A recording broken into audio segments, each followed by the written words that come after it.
Olá, viajante! Para quem não conhece minha história, eu sempre fui um cidadão do mundo. Embora meus pais morassem na capital de São Paulo desde que eles se casaram, eu nasci na cidade natal deles, no interior do estado. Já lá, quase no Mato Grosso do Sul. Na época, Birigui era pequenininha, tinha 35 mil habitantes.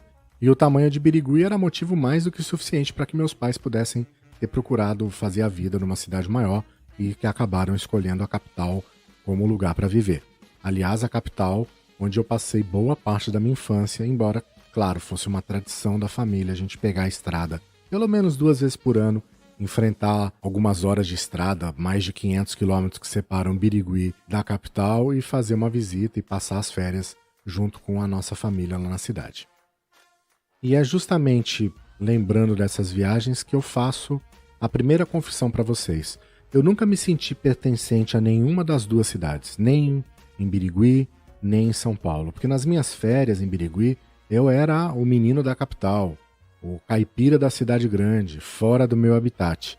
Em compensação, no dia a dia da capital, eu era o caipira do interior, embora eu nunca tenha tomado consciência do meu sotaque. Aliás, você já reparou que a gente nunca se dá conta do nosso sotaque? A gente só percebe o sotaque dos outros? Pois então, durante toda a minha infância eu vivi esse dilema de não ter uma sensação de pertencimento a nenhuma das duas cidades. E talvez por isso viajar e explorar o mundo tenha feito parte da minha essência desde pequeno. Aliás, vou confessar uma outra coisa para vocês. Desde pequenininho meu sonho era ser astronauta. Nunca tive vontade de ser bombeiro, de ser médico. Eu queria ir para a Lua, olhar para as estrelas era programa obrigatório todas as noites das minhas férias em Birigui. Eu não conheci até hoje nenhuma cidade no mundo com o céu tão lindo quanto o céu de Birigui. Então era obrigatório. Noite em Birigui eu ia para o fundo da casa dos meus avós, deitava na rede, ficava olhando para o céu e viajava. Viajava também com o rádio. Era nas ondas curtas do rádio do meu avô que lá na minha infância eu já podia visitar o mundo. Era no rádio que eu procurava pelo dial toda noite a vinheta da Voz da América para ouvir a programação apresentada naquela época pelo fantástico Darcio Arruda. This is the Voice of America, Washington, D.C., signing off.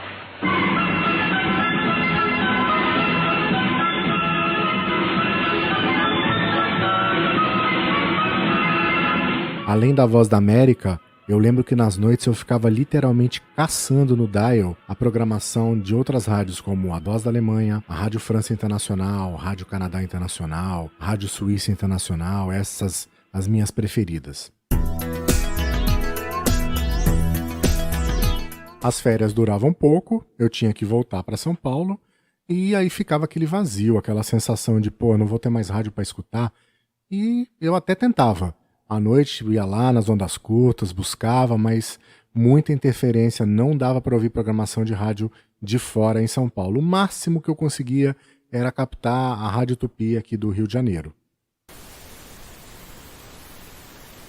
E quando eu tinha 14 anos, foi graças a uma outra interferência que o rádio deixou de ser apenas uma paixão e se transformou na minha primeira profissão.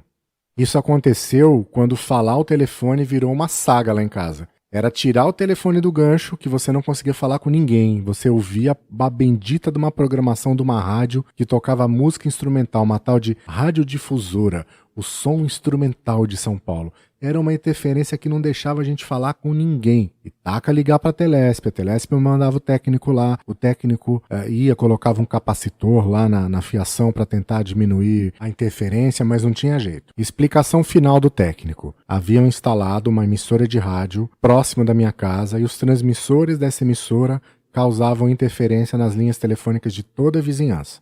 Eu, um garoto de 14 anos que havia acabado de entrar na adolescência, adorava a rádio, fiquei curioso e tomei coragem de visitar a radiodifusora.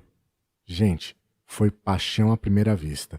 Eu conheci os estúdios da rádio, os locutores, a sonoplastia, eu fiquei fascinado com aquilo tudo. E passei a visitar a rádio todo dia. Nessas visitas, o operador de som, o sonoplasta, senta aí, vem cá, deixa eu te ensinar. E aí começa a mexer daqui, começa a mexer dali, e a paixão virou amor.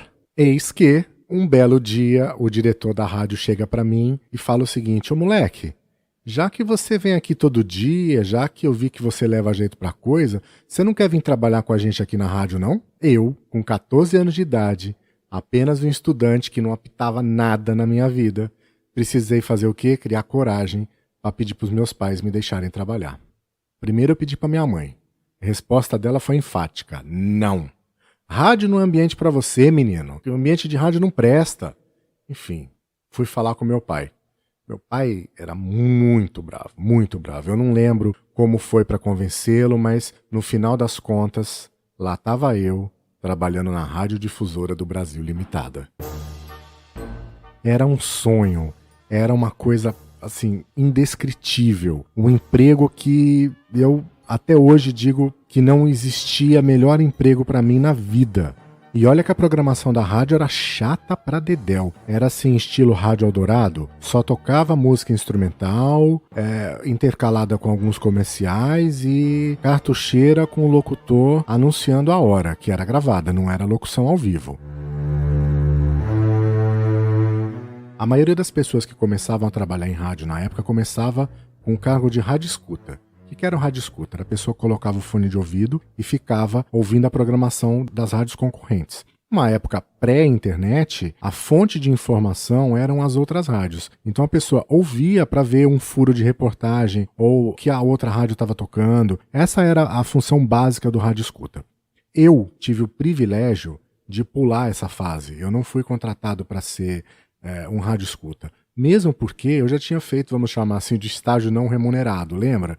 Eu contei que lá no interior eu ficava ouvindo as rádios, então, mesmo sem querer, eu já tinha sido um rádio escuta. Aí eu tive o privilégio de já começar como operador de áudio. E no melhor horário para mim, das 2 da tarde até as 8 da noite. Dava tempo de manhã para eu ir para a escola, eu passava em casa para almoçar, ia para a rádio à tarde, voltava do trabalho, jantava, fazia lição e no dia seguinte voltar para a escola de novo de manhã. E foi essa rotina que eu vivi nos meses seguintes até acontecer uma outra grande mudança. A radiodifusora, 1150 kHz, virou Super Rádio Tupi. E junto com ela veio uma turma de craques que fez com que eu me apaixonasse ainda mais pelo rádio.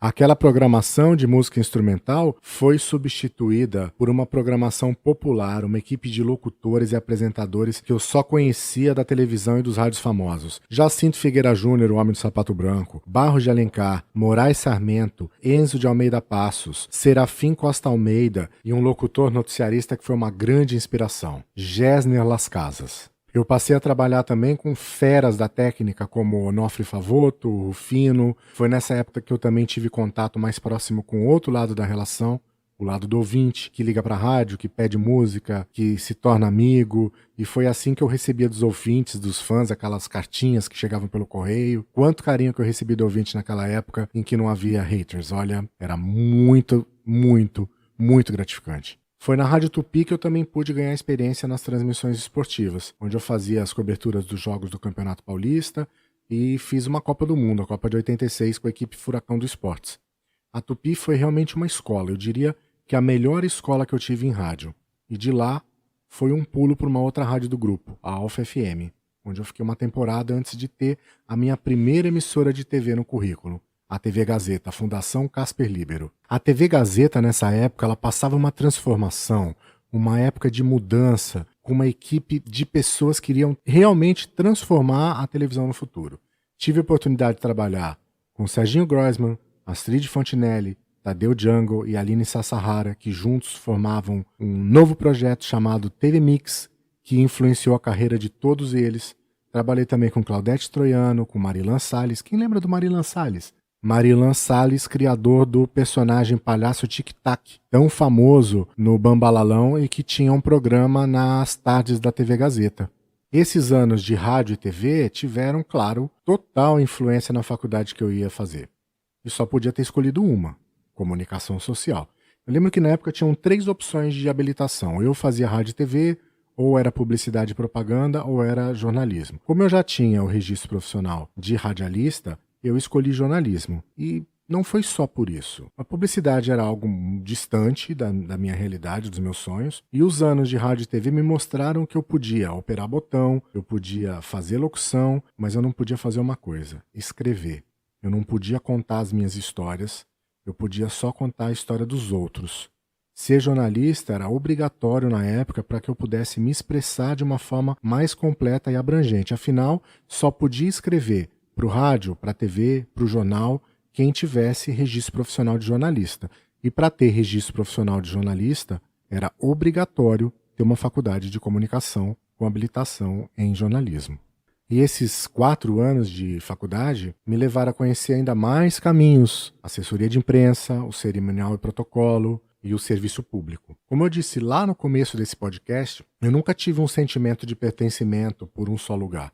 Eu sempre me senti um cidadão do mundo. Eu sempre gostei de viajar e eu acabei indo trabalhar numa cidade criadora de grandes radialistas, Ribeirão Preto.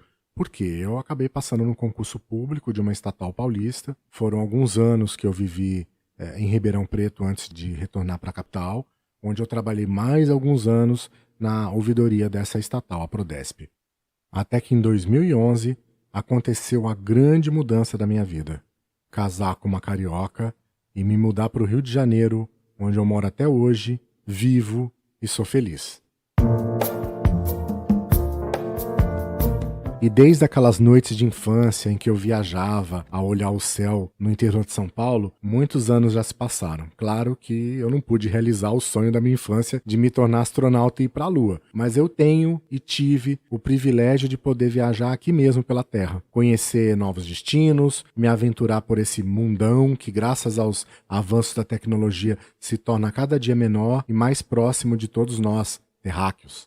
E foi por causa desse prazer em viajar que os meus amigos, parentes, enfim, as pessoas próximas sempre acabavam me perguntando: opa, vai viajar? Pergunta pro Lincoln. Quer conhecer um lugar novo? Pergunta pro Lincoln. E aí eu sempre me perguntei: poxa, por que eu não posso tentar ajudar outras pessoas também? Pois é. Então, depois de amadurecer essa ideia por um bom tempo, no final de 2017 eu lancei o projeto do Viajante Rei. E a primeira parte desse projeto consistiu em compartilhar com os viajantes nas redes sociais essas experiências e viagens. Uma outra frente de divulgação se deu nos textos do blog do Viajante Rei, onde desde o início de 2018, no comecinho de 2018 mesmo, o leitor encontra com mais profundidade, mais detalhes, as dicas e as experiências das viagens. E o terceiro tripé desse projeto chega agora, já mais amadurecido, aliás, bem mais amadurecido, através desse podcast. É o podcast uma forma de me aproximar ainda mais do viajante, de todos os que procuram conhecer um pouco mais do mundo, para compartilhar essas dicas, essas experiências. E essa ferramenta, ela permite a gente ter uma linguagem mais de conversa, uma linguagem coloquial, um bate-papo, onde fica muito mais fácil para eu contar para vocês onde fica aquele restaurante que só os locais conhecem naquela cidade que você pretende passar as suas próximas férias. Afinal, a voz, ela traz toda essa comunicação, essa emoção que a palavra escrita não consegue expressar e que gera uma conexão mais profunda com os ouvintes, um sentimento de pertencimento e de vínculo com você que ouve esse podcast agora.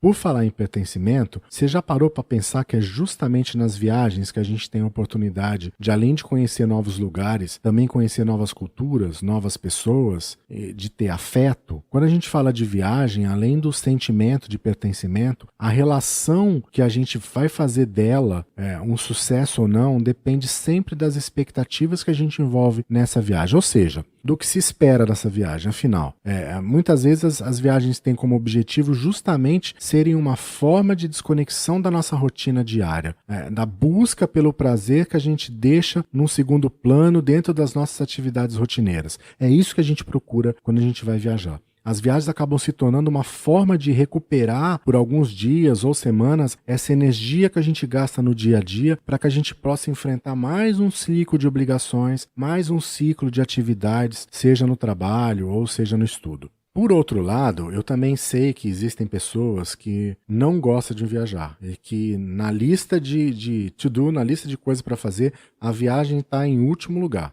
E se você é um desses que odeia viajar, talvez esse podcast possa ser uma ferramenta para entender melhor esse sentimento que você tem e descobrir onde que está o prazer numa viagem. Eu acredito que o não gostar de viajar tem muito a ver com o sentimento de coexistência, o sentimento de exclusivismo sobre algum lugar, o que normalmente é onde você mora. Por outro lado, o gostar de viajar está muito mais próximo do sentimento de fluidez, de se identificar com pessoas e lugares novos, mesmo que no final da viagem a maior vontade seja de voltar para casa, de estar ao lado das pessoas que você gosta, que você ama, ou simplesmente deitar na sua própria cama. Quantas vezes a gente está viajando, eu olho para minha esposa, ela olha para mim e a gente solta a frase, moraria fácil. É essa conexão que faz com que a gente se sinta em casa em muitos dos lugares que a gente escolhe para viajar e conhecer. Pode também servir para reforçar o sentimento de que o lugar que você vive, a casa em que você mora, é o melhor lugar do mundo para você. Então, de qualquer maneira, a gente vê que viajar acaba se tornando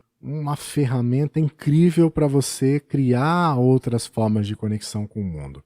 Então, eu convido você a acompanhar os nossos próximos episódios, onde nós iremos explorar juntos e muitas vezes com a ajuda de convidados, destinos, experiências e dicas de viagem. Ou seja, por aqui nós vamos poder conversar não só sobre destino, é claro que os nossos próximos episódios a gente vai explorar com certeza dezenas de destinos e você vai ficar por dentro do que fazer em Las Vegas ou do que você pode encontrar na viagem que você está planejando para Portugal, mas além disso, a gente vai também levar para você outros assuntos sobre viagem, como por exemplo, como planejar a sua, ou sobre como escolher a melhor forma de hospedagem para você. A gente vai falar sobre perrengues que o viajante encontra nas viagens que faz, sobre como organizar suas malas, sobre o que levar na bagagem na sua próxima viagem. Enfim, o nosso objetivo continua a ser o de ajudar você, viajante, para despertar dentro de si esse sentimento de pertencimento nos locais que você vai conhecer, para que você se sinta na sua próxima viagem realmente um rei, um viajante rei.